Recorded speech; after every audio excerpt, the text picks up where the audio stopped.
Bom falar com os irmãos novamente. Hoje é a minha última participação na mentoria desse ano de 2022. E nessa última mentoria, quero falar para você de experiências que eu tive durante esses 22 anos de pastorado. Eu pastorei 2 anos numa rede em Goiânia e 19 anos estou aqui em Aracaju. Eu quero falar a respeito do aprendizado no pastorado, das experiências que nós temos vivido aqui ao longo desses anos e dizer para você que aquilo que eu vou falar para você aqui hoje, certamente vai de alguma forma servir para te orientar aí na sua igreja, no seu pastorado.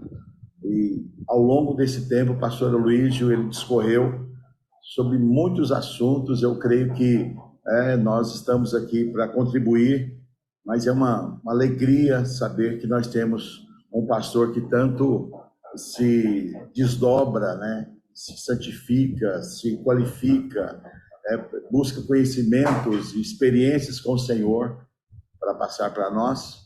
E durante esse tempo eu fui muito abençoado pelo pastor Aloísio, tenho sido muito abençoado. E o que eu vou falar para você hoje, eu não estou aqui colocando as disciplinas espirituais, como a oração, o jejum, a leitura da palavra, de bons livros. Eu vou falar aqui a respeito de outros assuntos, mas, logicamente, a vida do pastor, ela é premiada pela oração, pelo jejum, pela leitura da palavra, pelo conhecimento de Deus, do relacionamento com Deus, e certamente nós vivemos assim. E eu quero falar para você sobre a nossa busca constante de aprender e continuar aprendendo da parte do Senhor. E eu quero falar para você aqui 5 coisas que eu achei relevante para falar para você como um pastor que tem servido ao Senhor e tem desejado fazer o seu rebanho crescer. E eu coloquei algumas coisas aqui, quero falá-las para você. A primeira coisa que eu acho que todos nós devemos fazer, assim como aconteceu com cada um de nós também, é acreditar nas pessoas. Todas as pessoas podem ser usadas pelo Senhor. Eu creio que durante o nosso ministério, o que nós aprendemos é que acreditar nas pessoas é o caminho para termos uma igreja relevante, para termos uma igreja atuante, para termos uma igreja forte. E não há pessoas no mundo que não possam ser usadas pelo Senhor. Logicamente, eu estou falando de gente convertida, gente transformada pelo poder de Deus. A parábola dos talentos diz que o Senhor ele deu 5 talentos para um, 2 para outro e 1 para o outro. Eu tenho visto que grande parte da igreja não tem 5 talentos, não recebem 5 talentos. Recebem 2, recebem 1, mas receber um talento não é demérito para ninguém. Muito pelo contrário, é uma responsabilidade que cada um tem de multiplicar o talento que Deus deu. E, logicamente, você é alguém que recebeu muitos talentos e, por isso, você foi colocado na posição que o Senhor te colocou, né? Mas, ainda que você se veja como alguém de um talento, eu falo uma coisa para você, multiplique o seu talento. E você vai multiplicar o seu talento multiplicando lideranças, acreditando nas pessoas, não olhando as pessoas de maneira natural. Às vezes nós olhamos as pessoas e avaliamos as pessoas pelo olhar natural. Mas muito mais do que uma obra, que abrange também o natural, nós estamos realizando uma obra espiritual. Você olha para as pessoas e você deve ter a clareza de que quem vai operar na vida delas é o Senhor, é o Espírito Santo de Deus. Logicamente que nós somos cooperadores do Senhor. E quando o Senhor coloca pessoas nas nossas mãos, nós devemos acreditar nelas, investir nelas e fazer com que elas sejam usadas pelo Senhor. Olhe para você. Alguém um dia acreditou em você. Alguém um dia creu que você poderia ir muito além do que você mesmo poderia imaginar. Não é verdade? Então, cada pessoa no seu devido lugar, nós somos, nós somos pedras espirituais, no edifício do Senhor, e cada pedra tem o seu lugar.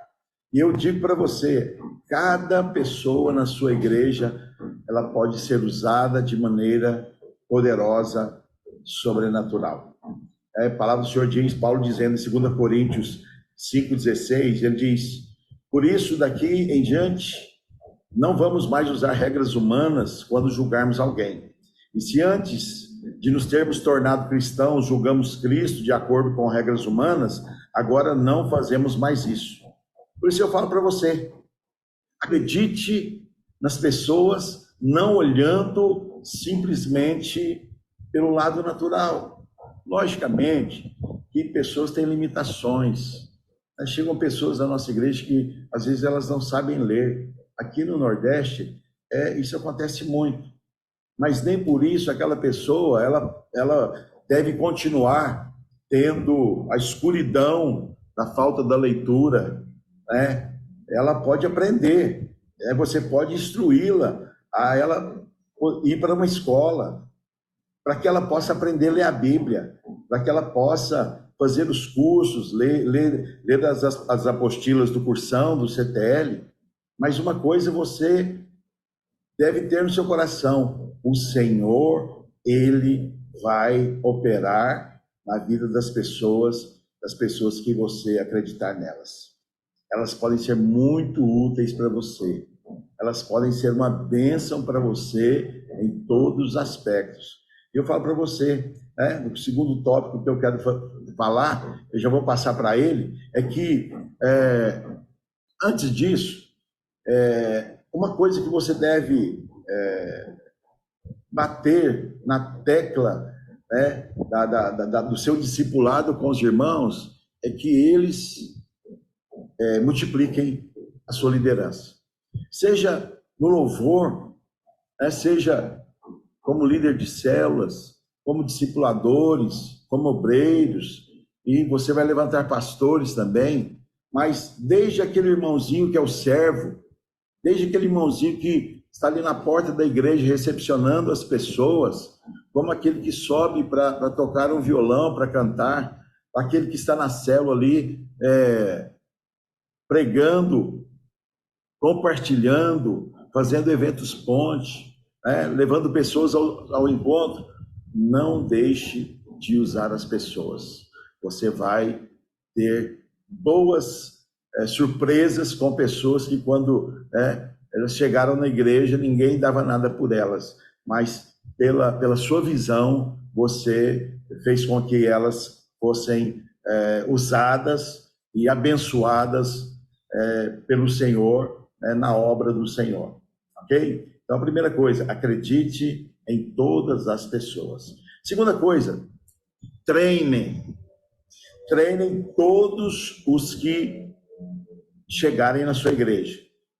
Você pode ter certeza, nem todos vão liderar, mas todos devem ser treinados, ok? Nem todos vão liderar. Eu não sei quando as pessoas elas vão chegando na igreja, eu não sei assim o que passa na cabeça dela, muitas delas, muitas vezes, elas chegam na igreja e elas chegam desacreditadas. Umas chegam muito empolgadas pelo grande impacto, do Senhor salvando a vida delas. Elas chegam realmente assim impactadas.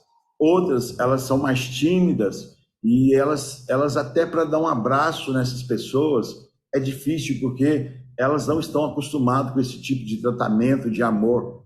Mas quando você entende que aquela pessoa ela vai sair daquele patamar, de rasura, aquele patamar onde a sua vida ainda está muito bombardeada pelas coisas que ela viveu no mundo, mas nós estamos ali exatamente para gerar uma transformação na vida dessas pessoas pela palavra do Senhor.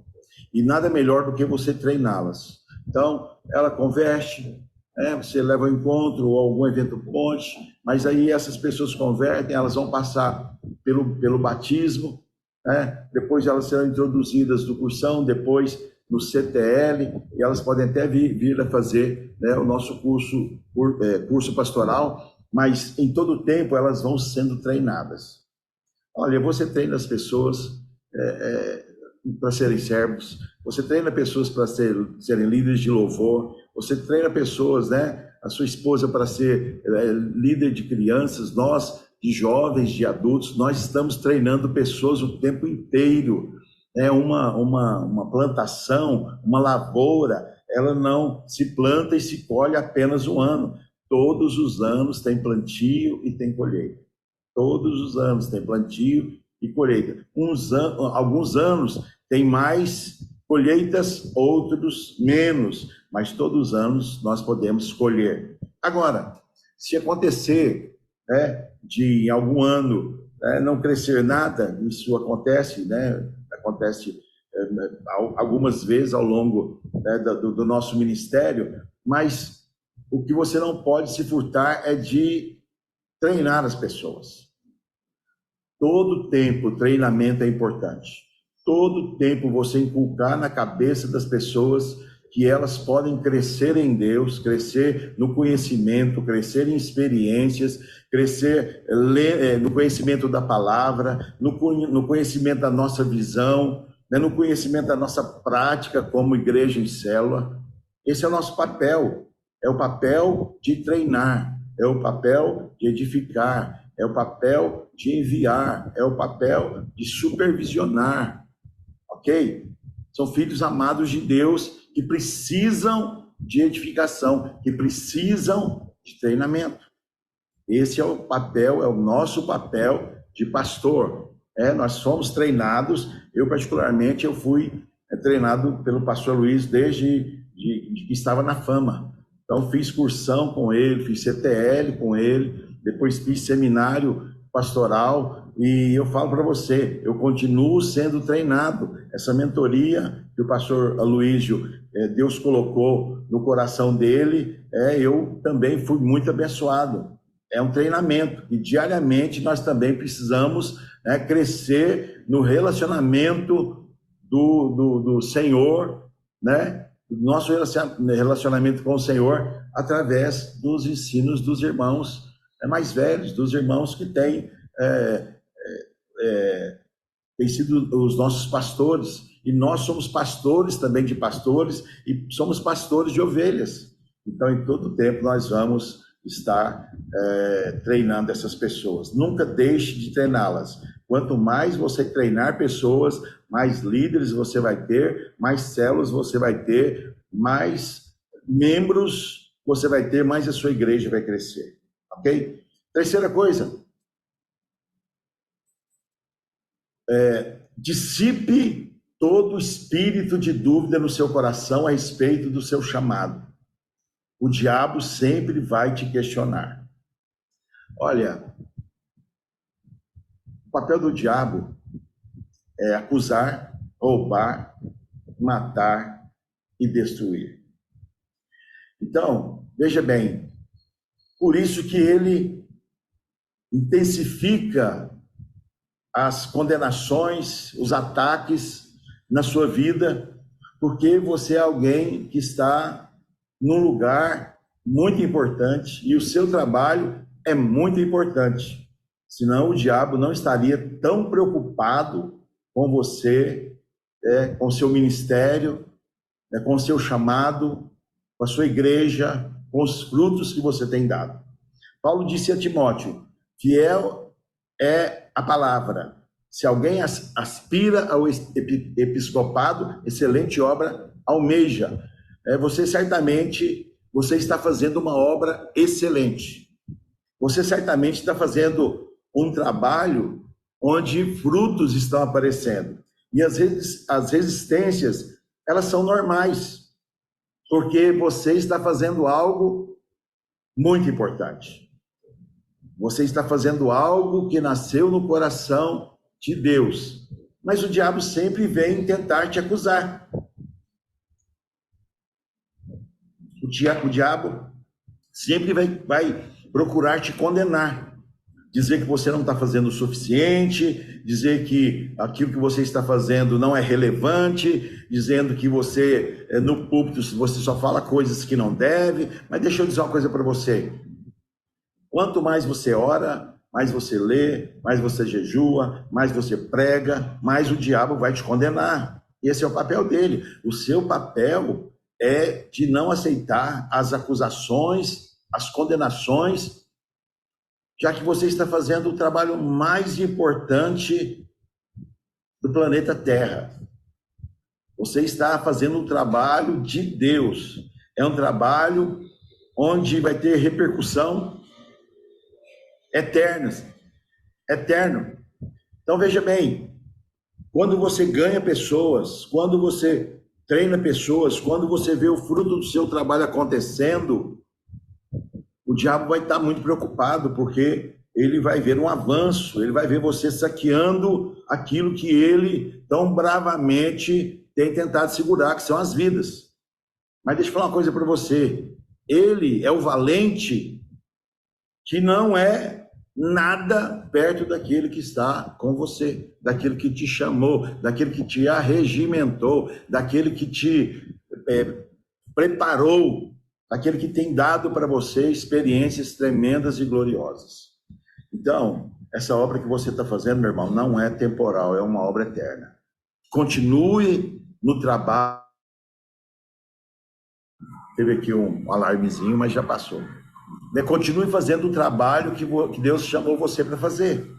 Certamente, o resultado que você tem vai ser ainda maior ao longo dos anos. Apenas rechace da sua vida todo pensamento de voltar ao passado, de achar que você não tem o devido chamado, de achar que você não é bom o suficiente. Não somos bons em nada. É a graça de Deus em nós que faz com que trabalhemos. Paulo diz que trabalhou mais do que todos, mas não ele, mas a graça. É a graça de Deus em nós que vai fazer com que nós continuemos o trabalho de pastores que nós somos para responder ao chamado do Senhor. Amém? Você é alguém que o Senhor chamou. Você é alguém que o Senhor delegou uma obra para fazer. Então, rechace, expulse todo o pensamento de dúvida da sua mente em nome do Senhor Jesus. Amém? Quarta coisa, fale o que você quer para a sua igreja. A sua fé fala o que você deseja. Todo pastor tem sonhos, todo pastor tem alvos, todo pastor tem projetos. Por isso mesmo, ele precisa falar de tudo que está no coração dele para a igreja. Você tem que falar dos seus sonhos, ainda que as pessoas riem de você, ainda que as pessoas elas falem de uma maneira ou te critiquem de uma maneira negativa. Críticas positivas, elas são bem-vindas. Críticas positivas, elas abrem os nossos olhos. Às vezes nós colocamos um alvo que ele é inatingível. Então, quando alguém chega para você e fala, meu irmão, cuide de diminuir um pouco desse alvo. Não é uma questão de fé, mas às vezes é uma questão, né, de uma razão, de um motivo. Eu mesmo já coloquei alvos astronômicos aqui, no final das contas não alcancei. Então, quando as pessoas chegarem em você, um irmão, um pastor, e falar, meu irmão, você não acha que esse alvo está muito grande? Agora, se Deus colocou os sonhos no seu coração, de você ter uma igreja grande, fale do sonho. Se Deus colocou no seu coração de ter um acampamento, fale para a igreja. Se Deus falou ao seu coração de ter o seu prédio próprio, fale com a igreja, compartilhe os seus sonhos, seus alvos, seus projetos, né? Um sonho do pastor somente, ele é só um sonho, mas quando ele é compartilhado com a igreja, ele já se tornou realidade. Vocês vão alcançar, a sua igreja vai alcançar, mas você precisa verbalizar. Paulo, aos Coríntios, ele diz o seguinte, Tendo, porém, o mesmo espírito da fé, como está escrito, eu criei, por isso é que falei, também nós cremos, por isso também falamos. Quantos líderes você quer ter? Quantos membros você quer ter? Quantas células você quer ter? Quantas igrejas você quer ter? Quantos pastores você quer ter? Entendeu? Qual é o valor que você quer para a entrada da sua igreja? Tudo isso você vai falar. Fale com a sua equipe. Fale com os líderes. Fale com a igreja como um todo. Mas não fique somente para você daquilo que Deus colocou no seu coração. Compartilhe. Como eu falei, as pessoas às vezes vão zombarem de você. Zombaram de mim aqui no passado. Quando eu falava de 1000 membros, quando eu falava de acampamento, as pessoas, elas riam de mim. A gente estava com 100 membros, eu já estava falando em comprar acampamento, eu já estava falando em 1000 membros. Mas nós chegamos, o Senhor nos abençoou. O Senhor nos abençoou com muito mais do que nós imaginávamos, mas nós falamos. Nós sabemos que aquilo que nós falamos, para Deus, é muito pequeno, e Deus nos dá muito mais. Mas é necessário que você fale. A sua fé fala a respeito dos seus sonhos, a sua fé fala a respeito dos planos de Deus para você e também para a sua igreja. Não pare de falar, não pare de sonhar, não pare de colocar alvos, não pare de colocar projetos, de estabelecer projetos. O Senhor, Ele quer que você tenha muito mais do que você imagina. Mas você começa falando, você começa crendo, e quando você crê, você fala. E a sua igreja também vai tomar gosto pelos seus sonhos, vai se tornar sonho da igreja como um todo, e toda a igreja vai estar orando por isso. Vai ser alvo de oração, vai ser motivo de jejum, vai ser motivo de clamor, e a sua igreja vai alcançar, você vai ter seus sonhos realizados em nome de Jesus. E, quinta coisa, a sua perseverança no ministério mostra que você acredita no propósito de Deus para a sua vida. Né? Pedro falou para Jesus, respondeu-lhe Simão Pedro, Senhor, para quem iremos? Tu tens as palavras de vida eterna. Para onde eu vou? O Senhor me chamou para um propósito. Eu vou perseverar nesse propósito. Somente o Senhor tem palavras de vida eterna para a minha vida, para o meu ministério, para o meu chamado. Então, persevere em todos os momentos, principalmente nos dias maus, nos dias difíceis. Esses 19 anos que eu estou aqui em Aracaju, passei muitos momentos bons, passei também alguns momentos muito difíceis, mas eu não tinha plano B, eu nunca quis um plano B na minha vida.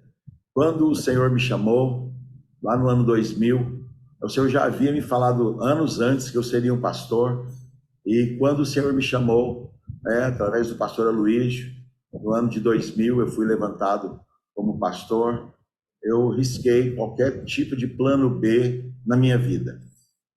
Isso fez com que eu não olhasse para trás. Eu continuo olhando firmemente para o autor e o consumador da minha fé.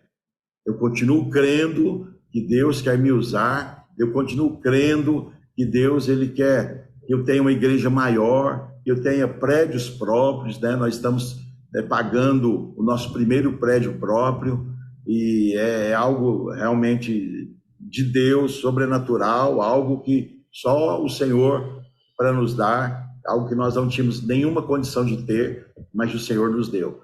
Então, eu vou falar uma coisa para você, persevere. Dias maus, eles acontecem, mas são muito menos do que dias bons. Nos dias maus, persevere. Não olhe para trás, não olhe para o lado. Olhe diretamente, firmemente, para o autor e o consumador da sua fé, do seu chamado.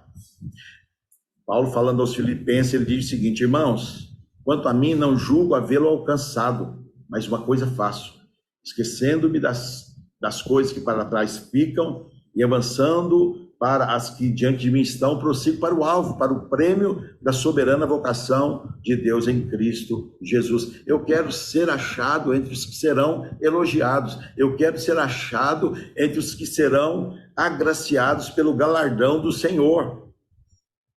Por isso é muito importante você perseverar, por isso é muito importante você não olhar para trás, e por isso é muito importante você não se distrair.